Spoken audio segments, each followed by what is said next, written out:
Greetings, citizens. Today I want to talk about Doom, or in this case, essentially speaking, Doom 4, which is actually the continuation of the story we had long, long ago in the original Doom 2. Doom 3 was kind of a reboot of the franchise, and it was kind of terrible, to be honest with you. It wasn't really that great. I tried to play through it several times. I just can't get into it.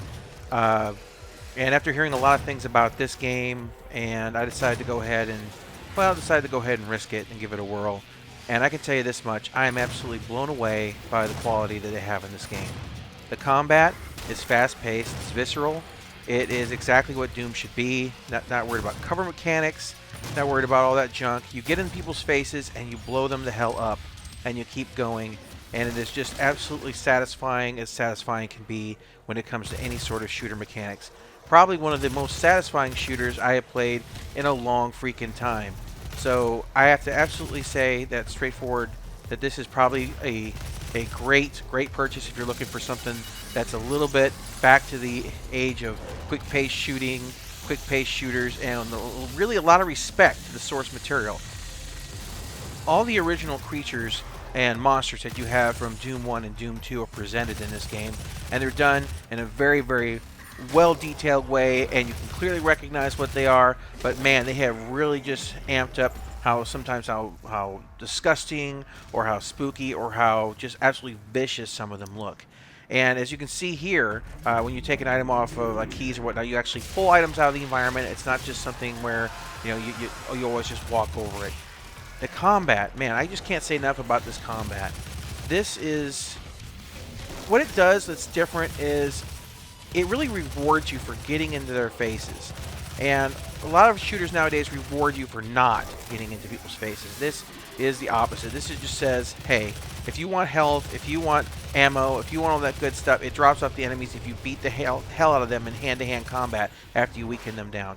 And yeah, they do drop some things, if you shoot them at long range and whatnot, but not as much and not as often. And as you can see here, you got some long-range combat. This is an upgrade to the rifle where basically you can go ahead and engage at long range. Kind of turns it into a sniper rifle to a degree, and works relatively well. When you get all the challenges done, the zoomed-in bullets actually do a lot more damage. There's a good amount of platforming in the game, good amount of exploration. There's hidden items.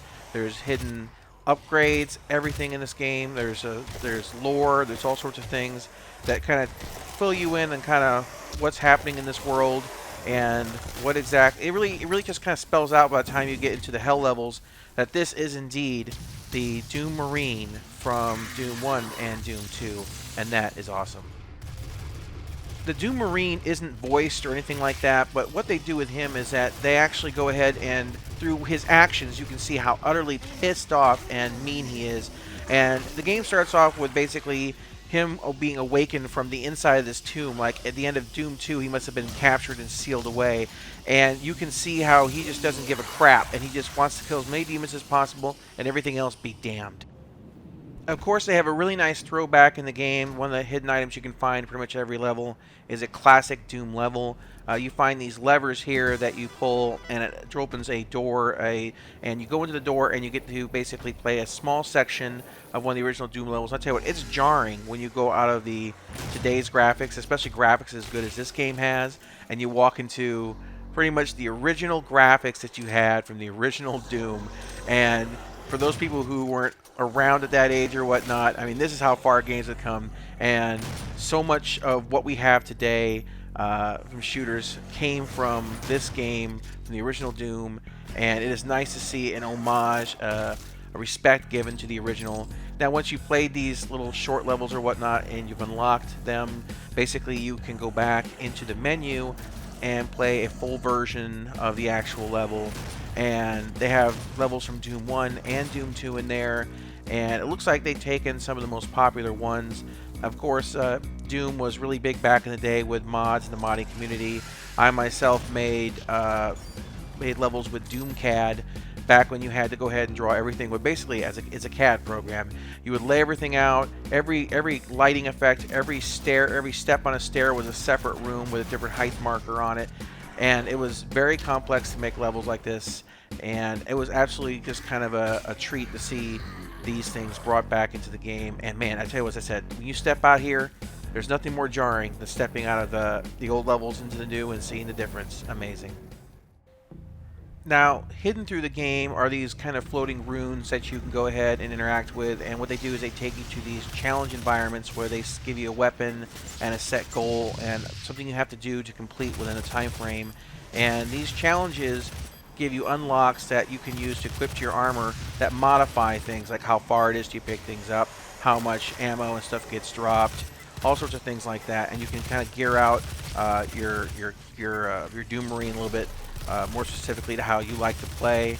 And as each one of those things that you unlock has a challenge underneath it, basically involving using that particular equipped rune. And that can be something that's passive, and like for example the one that you have where you can pick things up from a further distance. You have to pick up something like 300 items from the further distance or whatnot, and then it actually goes ahead and gives you the achievement is unlocked, and you get the bonus from that. So yeah, these are really fun, and they're cool to be found through most of the levels. The game has a lot of great graphical options, and you can set it up to run on most systems. I'm running it here pretty much on Ultra Extreme, everything my system can handle. There's no problem whatsoever. Unfortunately, I can't show you a 60 FPS video because my renderer really only runs at 29.9 for some reason. I can never get to do more than this. But I get way more than 60 FPS, and it is just absolutely a very smooth experience. Well, I guess I should give you my final thoughts on the game, my final, if you will, review score. I don't like to give anything like 1 to 10 or anything like that. It's too arbitrary. Everyone's got their own preferences. But all I can say is this, is if you're a fan of the original Doom, Doom 1 and Doom 2, didn't really like Doom 3, and wanted something that feels more like the intent of the original Doom and brought to life in a modern graphical way, I highly recommend that you snag this game because it really does capture the essence and the speed and just the viciousness of everything that was Doom 1 and especially Doom 2. Because all you have played Doom 2, remember some of those levels were absolutely just insane, the amount of stuff that would be thrown at you. And this game really replicates that, but it never feels unfair. And there's a good amount of difficulty levels, so you can set basically the way that you want to play it. And every time that you beat a level, you can go back and play it independently. So you can go back and say you beat a level, and 5 levels later you pick up an item that lets you do the double jump. And you go back and you say, okay, well, I want to go back to level 2 because there was an item I couldn't get to. And then suddenly you go back there and you still have the equipment, you still have the weapons, you're going back with everything that your save has on it. So it's kind of like going back a little bit with a cheat code, but you can go back there and then do those secrets and find the things that you missed. And then basically when you finish the level, those secrets and things that you've unlocked, those additional bonuses, they carry on into your normal save game. So absolutely just a fun game. It just feels like something you can just pick up and play for hours and hours or just pick up for a short amount of time. But man, I tell you what, this is absolutely the spirit of Doom, and I'm glad to see a true, honest-to-goodness sequel that we did not get with Doom 3. And yes, so I do recommend this if you're into that. Absolutely awesome. And hope you enjoyed the video. Hope you enjoyed some of the footage. And we'll catch you next time, citizens. What they kind of leaked out on their profile is that they are designing the interiors of the Vanduul capital ships. So that's kind Which of means interesting. we can board Vanduul ships. Yes, and I remember it was kind of funny because I remember that CIG had said that they weren't doing the interiors of the Vanduul ships because and a lot of people were like, oh, well, we can't board them then. Now, I guess they weren't lying. They just